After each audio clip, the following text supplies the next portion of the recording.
লাল নীল সবুজের মেলা বসেছে। আরে না না, এখানে কোনো মেলাও বসেনি, আর এখানে নীল রঙটাও নেই। আছে কিছু রং বেরঙের ক্যাপসিকামের টুকরো। কিছুদিন আগে চিলি চিকেন হয়ে যাওয়ার পরে খুব সামান্য পরিমাণে কিছু ক্যাপসিকাম পড়েছিল ফ্রিজের এক কোণায়। আর নিরামিষের দিন আমার বাড়িতে ডালের সঙ্গে একটা ভাজা কিছু থাকতেই হয়। তো আজকে ভাবলাম ওই ক্যাপসিকামগুলো দিয়েই বেসন দিয়ে একটু বড়া করে নিই।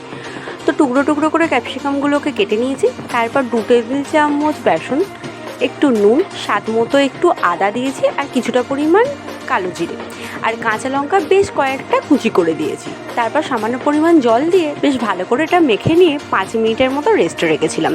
আর ততক্ষণে কড়াইতে আমার তেলটা গরম হয়ে গেছে। তো কড়াইটার মধ্যে একটু দাগ পেলে একটু ইগনোর করেই যাও, কারণ একটু আগে ওতে আলু ভেজেছিলাম। যাই হোক, চারটে করে বড়া এপিট ওপিট করে বেশ ভালো করে লাল করে ভেজে নিয়েছি। আমার পেটে 3টে